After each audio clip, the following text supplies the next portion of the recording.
Welcome to the TeacherCast Educational Network, coming to you from the TeacherCast studios since 2011. Join us each week as we bring you the latest educational news, EdTech updates, and hottest interviews with today's most influential leaders in education. And now, for your host, Jeff Bradbury.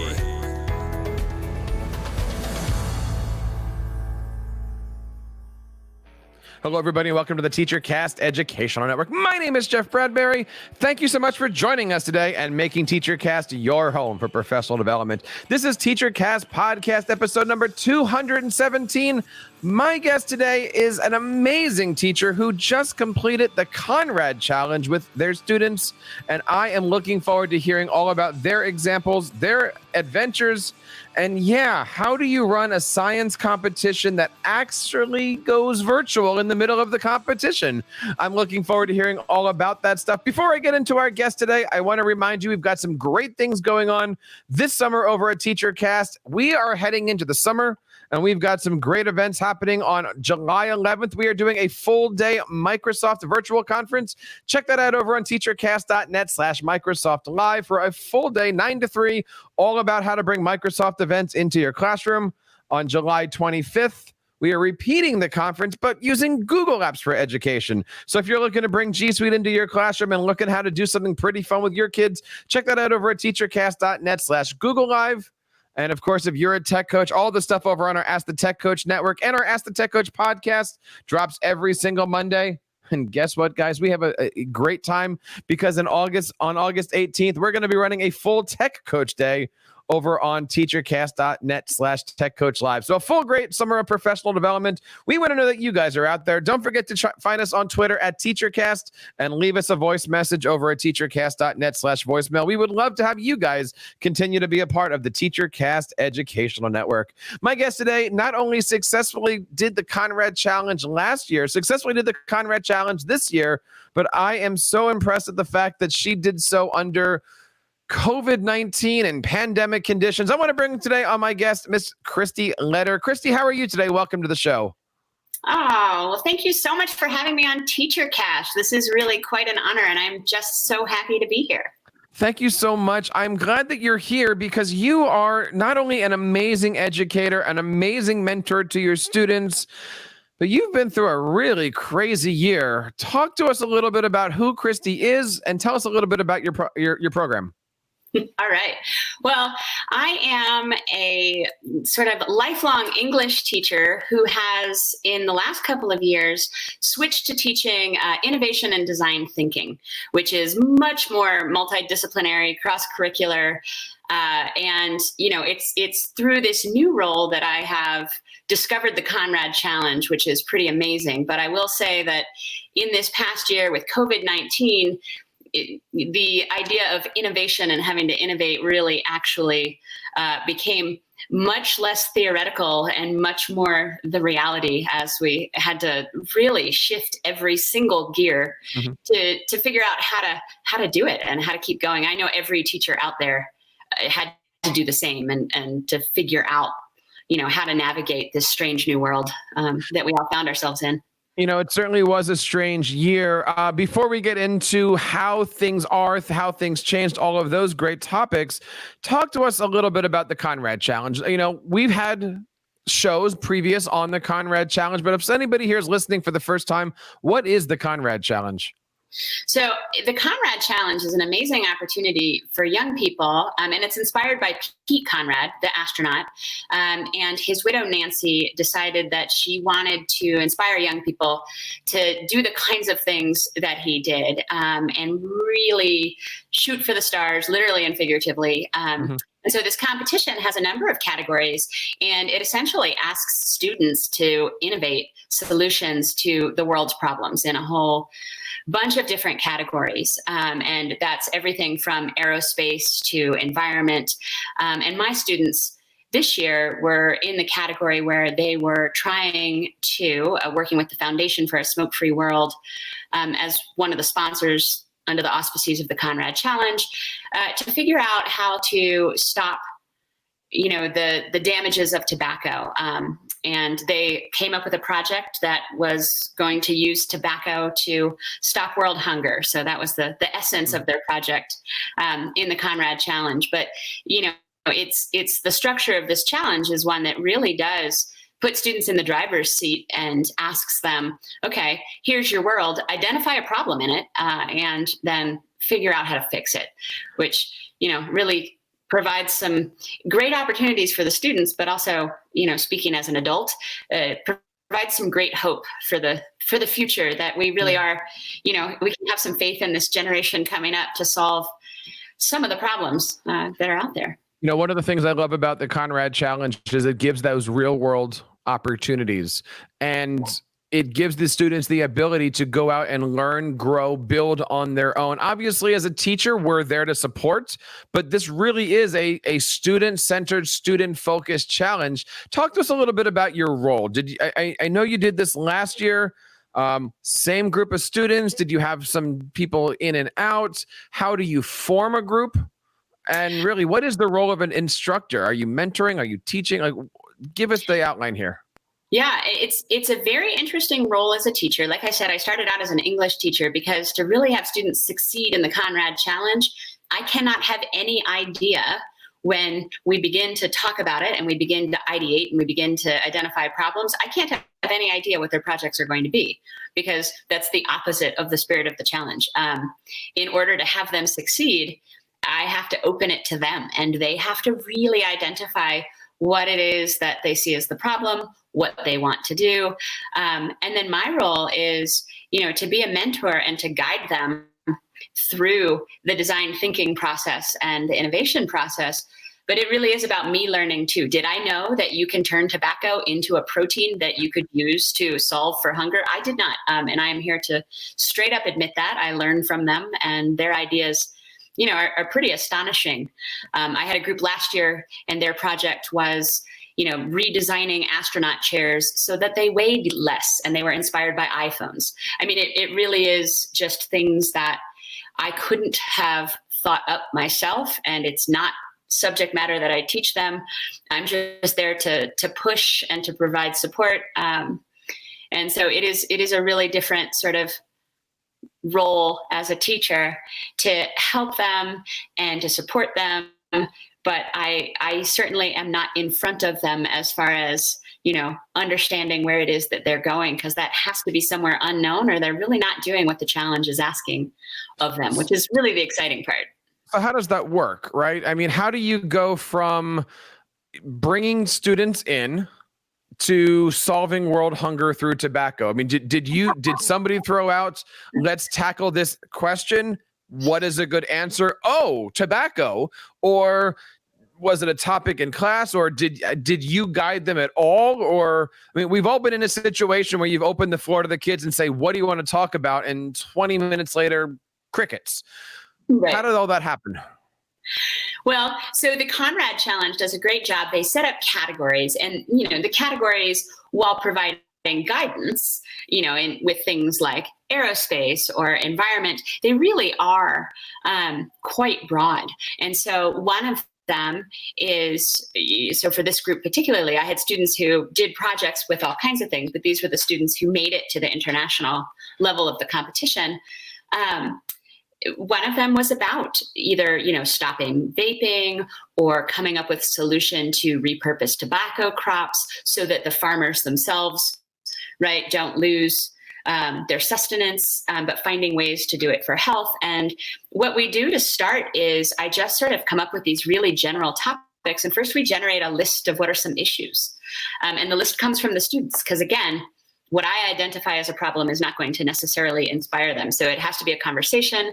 It's a whole class conversation. We go through all these different categories. And then with the class, I ask them, after we have the entire day of coming up with all these different problems and beginning to ideate different kinds of solutions, I ask them what they're most passionate about. And then they're put in a group, not with their friends, but with people who, really were sort of drawn to the same it's never going to be the exact same idea, which is what's so exciting about the collaborative innovation process, is that they're sparking off of each other and having their different minds work together. But that's how I put them in their groups. And then we began to, once they had somewhat identified the problem, and it changed so much as we went through it, they worked together in the groups that I put them in. But yeah, they were not student chosen groups. They were groups based on a survey they filled out after a big class discussion where we visualized all kinds of problems within the categories that the Conrad Challenge put forth. So there you are. You are working on this. You've come up with a project. You've come up with a goal. You've come up with a real world scenario. For anybody that's listening to this and going, okay, what are those next steps? Let's talk a little bit about some of your real world challenges. Is there a budget? Is there a guide? What does the Conrad Challenge give you to set things up?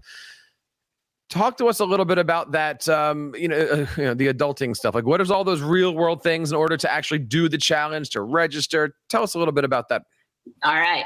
Well, it's so this is my second year doing it. And I have to say the second year, I felt like quite the expert compared to the first, but the Conrad Foundation does a great job of putting a lot out there, because you have to first, get the teams and decide on what problem you're going to solve. And then they have to come up with their solution and put forth a pitch. And it's a very small pitch. It's just a couple of paragraphs, but that was, that's intense for them to write it up and to commit to, like, okay, here's the category that we're going to design a solution in, and here's the solution we're going to design.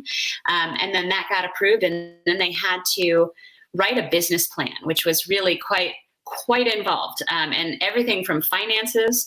And so, again, talk about things I don't know. With my students, I am researching everything from, how much does it cost to, separate tobacco protein from the rest of the leaf. Like, you want to talk about something I don't know off the top of my head, that, right? And then we're researching cost of, rocket fuel, and just all these things that we have to learn. Wait a minute. You don't know the cost of rocket fuel? I know more than I used to. It's very expensive. That's what I learned. Yeah. The question I'm having here, and for a year or two, I was running a STEM competition, and I was helping out students, and I was doing, and the hardest thing that we actually had was, you have a meeting, you set a goal, and we always call it goal setting, not homework, but then you come back, like, when do you start? When does the Conrad Challenge start? Do you do this in September? Because, the events in the springtime, are you meeting every day? Are you meeting once a week? Like, what is the time commitment here for both you and for the students? So I would say that it definitely amps up the closer you get to the spring.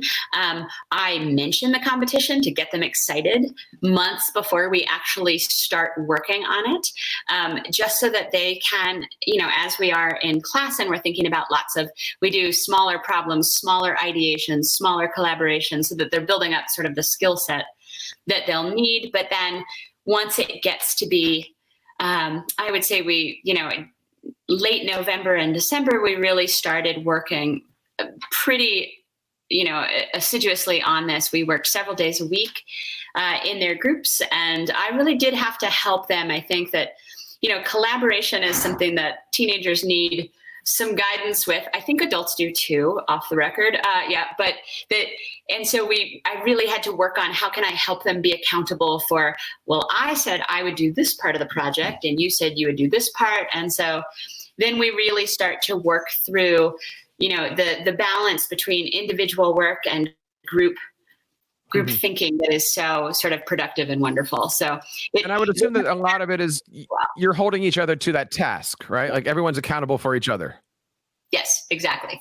And as the teacher, I have to, let them figure out what their paces and their sort of issues are, and really solve within the group, but also being there as a resource when they need me, to help them along. And then when we made it to the next stage, that took on a whole new shape, because then suddenly it's not just written, they have to be prepared.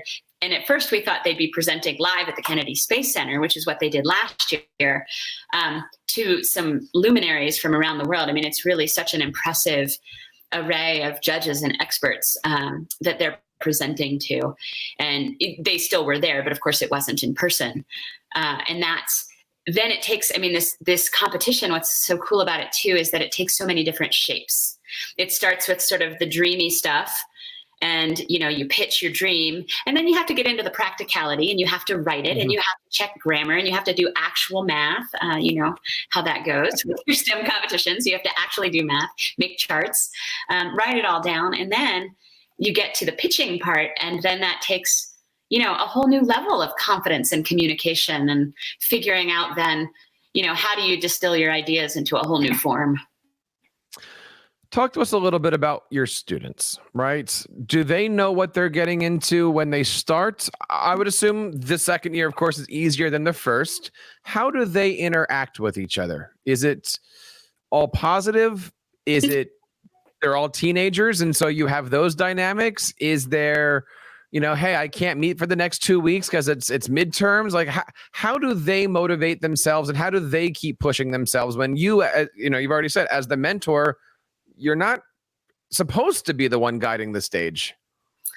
Right. Well, and it's never easy to come up with a, sort of one size fits all, because some groups, I actually, believe it or not, had to be like, okay, I think you're going too far down the rabbit hole. I don't think 20 pages is appropriate for the budget section of your business plan. Like, you got to pull back here, right? And then with other groups, obviously, as I'm sure you can imagine, because you've met some teenagers, they were like, well, I thought one sentence would be good for this part, to discuss the whole marketing plan. And you're like, yeah, no, I would say that it definitely varies. And I was so proud of the team this year, because they, as I told you, they didn't have a pre-existing relationship beside being classmates. They didn't know each other especially well. They came from really different sort of groups in the school. And then not only did they have to work on this pitch together, but then we were thrown into complete chaos, and they had to work on the pitch together virtually. And then we had a complete nightmare during the actual pitch, where one of their audio went completely out and the other two had to cover for him. So it was really like, boy, you want to talk about resilience and grit. These kids, they had to show it. I was so proud. But let's fast forward a bit, because at some point in time, you guys were a well-oiled machine, I assume, and you're going for it. And then you're realizing the world may change. The world's going to change. Oh boy. Take us through that. Yeah. Well, there's so much work and thought that when you find out that you are going to the finals of the Conrad Challenge and you're going to the Kennedy Space Center, I mean, it's so exciting. I've cried each time. I mean, it's just so thrilling to find out. And the students can't believe it. They can't believe that they're going to, be listened to by luminaries, and people will take them seriously, and that their ideas were good enough. And it's just, so there's so much excitement at first.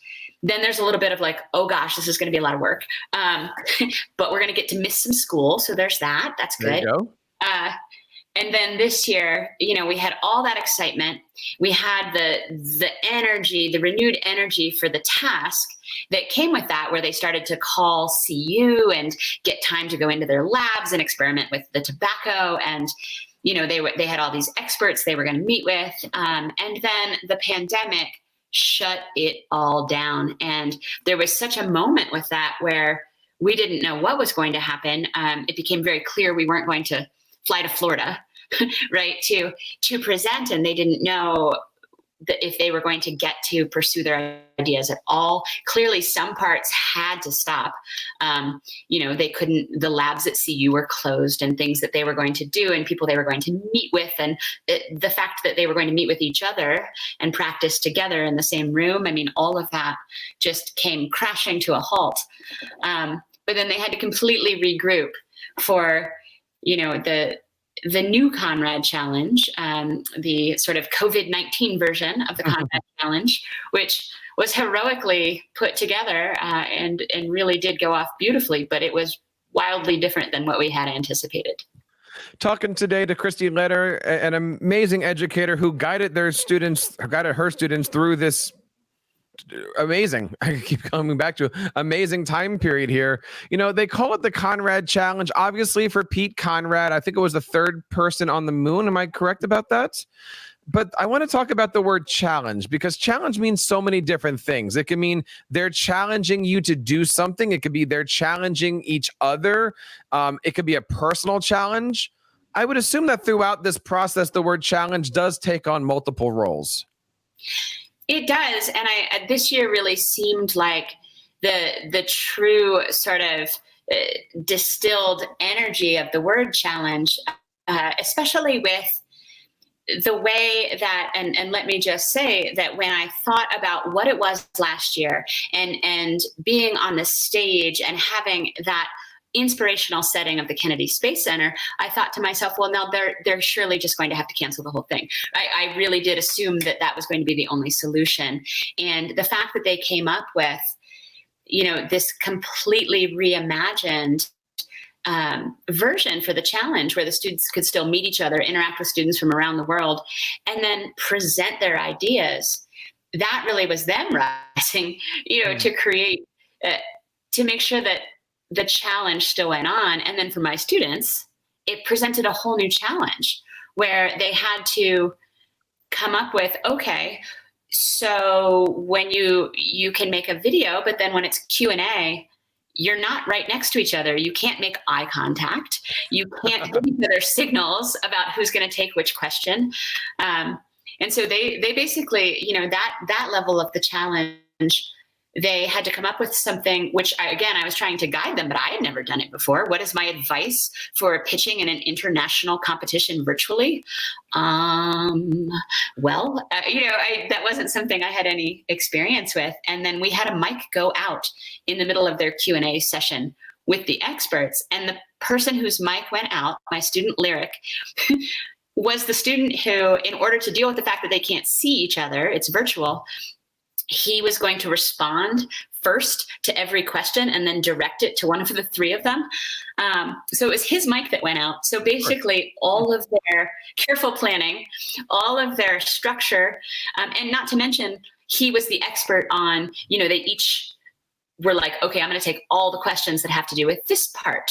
I'm going to take all the questions that have to do with this part. And so they had to completely, it was a whole new level of challenge there. But that's part of it. The word challenge means not just not the challenge that you prepare for, not the challenge that is on the paper, but that you're actually ready for whatever presents itself to you. I love that. I love that everything is a little bit of a left turn. I love that no matter what happens, everybody was in it together and there was a game plan and there was a backup plan. And, what ended up happening? Did you guys just go to text messaging behind everybody's back, or like, how did you, what was that final communication way here? No, it was in the middle because they had practiced. Lyric's microphone worked perfectly during practice. Lyric's microphone worked for the first question, and then it just went out. Oh. And so it was, he was smiling and trying to fix it and getting increasingly frantic. And then we only had so much time. They had to continue to answer the questions. So in other words, it really was like, okay, you have to know your stuff in a written format that you can research. You have to know your stuff in a video you can film. But then at the end of the day, the final challenge, if you will, was, okay, and now you're one member down. That was the member that was supposed to be the organizer of all of it. And you still have to answer all these questions in a timed situation with a super high stakes audience. So correct me here. Your students this year walked away with the National Social Entrepreneurship Award. Am I getting that right? They won the Pete Conrad Award, which is the top award in their category. And they won funding from the Foundation for a Smoke-Free World to keep working towards their project and doing more in the world to, create health, especially around reducing unhealthy tobacco usage. So that's awesome. It's really exciting. And so how does that work moving forward? I mean, September, August is coming. You've got a new school year. Does your group continue with that because you've got this funding source, or do you pick another topic? Do you pick another group of kids and now you're doubling your work? Like, what's your plan moving forward?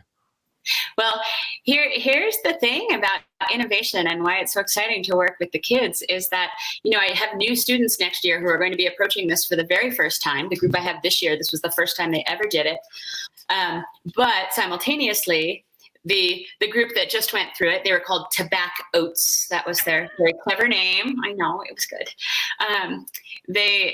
They're going to be continuing their work. And to answer your question, what is it exactly going to look like? I can't say, because they met so many experts and they talked to so many people and they heard projects from students from around the world. So they really, I think, are inspired to figure out where they can go next. And will the project remain in its same form, or will they kind of take a new turn with it? I don't know, but they're definitely going to do something. And it will be outside of the classroom because I don't have them in class this year, but it's going to be pretty exciting to see where it goes. But I've had to learn to embrace the unknown here, as they have. So we shall see. Do you keep in touch with them over the summertime? I mean, are they working on things, or you guys just took the summer off and let's get together in September? Or what do you think? What is this looking like now? Yeah, so we're definitely in touch. And I'm asking them, one of the things that I really love about teaching innovation and about having the students who succeed is, one of the things they're going to do is they're going to come in and mentor and talk to next year's class. And, who knows what shape that'll take. Perhaps that'll be virtual as well. But they're going to come in and share ideas and help them with ideation. And potentially that can be part of their project to do education on what are the possibilities with, healthy tobacco usage and repurposing tobacco. Perhaps they'll go more in a direction of helping teenagers understand, with vaping and with smoking. I don't know where they're going to go with it, but they're definitively, and I have been talking to them, going to come in and have a role with next year's students. So hopefully the sort of cumulative effects will keep branching out and grow exponentially. That's certainly the goal. I love I love the challenge. I love the idea. I love the concept, and the fact that your students are out there doing this on their own and they're getting that education, meeting people, learning how to be entrepreneurs. It's an amazing thing to see students really out there doing what they love and finding a niche for themselves to then take that to real world scenarios. Yeah, the Conrad Challenge is neat because sometimes they don't know how passionate they are about something. I don't know that any of these 3 students understood that they were so passionate about turning tobacco into food. And if you talked to them now, you'd be like, holy cow, these kids are experts. And they really weren't before, and they did transform themselves. And I think that's what's the amazing possibility therein. If anybody's looking to learn more about the Conrad Foundation, Kristie, how do they get a hold of you, and where do they go online? Well, you can, I am at kristie.letter@bbsd.org. If you want to send me an email, I'm happy to talk about it.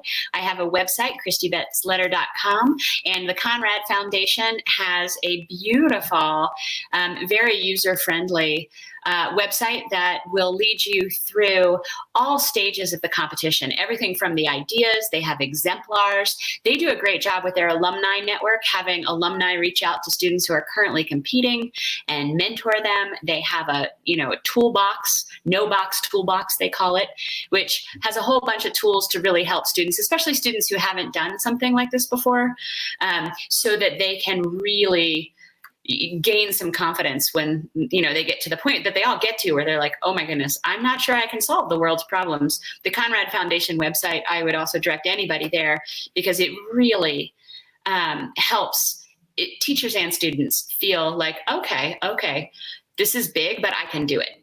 And there's a lot of help out there.